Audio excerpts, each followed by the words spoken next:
হ্যামস্টারটি যখন একটি পাখির ডিম চুরি করল তখন পাখিটি একদমই ভয় পেল না। এতগুলো ডিমের মধ্যে একটা চলে গেলে কি বা আসে যায়, কিন্তু সে বুঝতেই পারেনি এই হ্যামস্টার শুধু একটি ডিম নয়, পুরো বাসাই খালি করার পরিকল্পনা করছে। সে শুধু ডিমই চুরি করে না, বাসার শুকনো ঘাস পর্যন্ত টেনে নিয়ে যায়। পাখিটি কিছুই বুঝতে পারে না, কারণ সাধারণত হ্যামস্টাররা এভাবে খাবার জমা করে না। তাহলে সে আমার ডিম কেন জমাচ্ছে? আসলে হ্যামস্টারটি আগেই পুরো হিসাব কষে রেখেছিল। সে জানে এই পাখি প্রায় 10টি ডিম না হওয়া পর্যন্ত ডিমে তা দেয় না, তাই ডিমের সংখ্যা 10-এর কাছাকাছি পৌঁছলেই হ্যামস্টার কয়েকটি ডিম চুরি করে নেয়। এভাবে সে বারবার একদম ফ্রি খাবার পেতে থাকে। পাখিটি যখন এটা বুঝতে পারে তখন দ্রুত নিচে নেমে ডিমে তা দিতে শুরু করে। কিছু পাখি আবার পাথরের পাশে লুকিয়ে বসে থাকে, যেন দেখতে একেবারে পাথরের মতো লাগে, যাতে শিকারীরা তাদের চিনতে না পারে। তবুও তারা ডিমের ওপর বসে থাকাকেই সবচেয়ে নিরাপদ মনে করে। অন্যদিকে হ্যামস্টার তার কাজ শেষ করেছে, এবার তার একজন সঙ্গী দরকার। সে এক ধরনের বিশেষ শব্দ করতে শুরু করে, এমন এক শব্দ যা আশেপাশের সব পুরুষ হ্যামস্টারকে পাগল করে দেয়। প্রায় 18 মিটার এলাকার সব পুরুষ হ্যামস্টার সেই শব্দের দিকে দৌড়ে আসে। কিন্তু এটা শুধু ডাকা নয়, এটা ছিল এক ফাঁদ। মেয়ে হ্যামস্টার একটি বিশেষ গন্ধও ছড়িয়ে দেয়, যা পুরুষ হ্যামস্টারদের শরীরে অ্যাড্রেনালিন বাড়িয়ে দেয়। তারা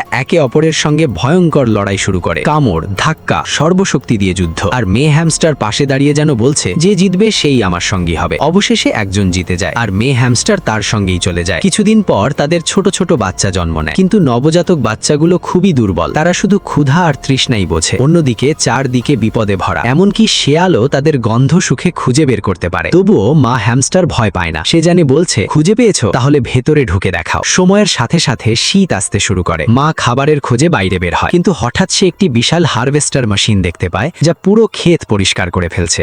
মুহূর্তের মধ্যেই তার লুকিয়ে থাকার জায়গা শেষ হয়ে যায়। বাধ্য হয়ে সে একটি বাড়ির ভেতরে ঢুকে পড়ে, কিন্তু তার কাছে সেটি শুধু বাড়ি নয়, স্বর্গের মতো। চারদিকে খাবার, আরামদায়ক জায়গা, এমনকি মানুষের দেওয়া খাবারও। সে সেখানেই থাকার সিদ্ধান্ত নেয়। কিছুদিন পর আরেকটি পুরুষ হ্যামস্টার সেখানে আসে। এবার মেয়ে হ্যামস্টার নিজেই লড়াই শুরু করে, কিন্তু পুরুষটি অনেক বেশি শক্তিশালী ছিল, তাই সে বুদ্ধি করে সেখান থেকে পালিয়ে যায় এবং নিজের বাচ্চাদের নিরাপদ জায়গায় নিয়ে যায়। বাচ্চাগুলো ক্ষুধার্তা, তাই মাকে আবার খাবারের খোঁজে বের হতে হয়। এবার সে মানুষের বাগানে অনেক খাবার পেয়ে যায়, টমেটো, স্ট্রবেরি, সবকিছুতেই ভরা ছিল জায়গাটি। ঠিক তখনই সেখানে একটি বিড়াল চলে আসে। নিজের বাচ্চাদের জন্য মা ঝুঁকি নেয়, খাবার লুকিয়ে নেওয়ার চেষ্টা করে, কিন্তু স্ট্রবেরি মুখে নিতেই রস বের হতে শুরু করে, ফলে সেটা লুকানো কঠিন হয়ে যায়। অবশেষে সে ফিরে যেতে বাধ্য হয়। বিড়ালটি তার গন্ধ পেয়ে যায়, কিন্তু মজার বিষয় হলো বিড়ালটি মনে হয় ভাবছে, আমি তো বিড়ালের খাবার খাই, ইঁদুর না। যখন মা হ্যামস্টার বাড়ি ফিরে আসে তখন দেখে তার বাচ্চাগুলো বাইরে বেরিয়ে পড়েছে। চারপাশের সবকিছুই তাদের কাছে নতুন আর অদ্ভুত লাগছিল। ধীরে ধীরে এই পরিবার শিখে যায় কিভাবে বিপদ থেকে বাঁচতে হয়, কিভাবে বিড়াল থেকে দূরে থাকতে হয়, আর কিভাবে মানুষের মাঝেও টিকে থাকতে হয়। শেষ পর্যন্ত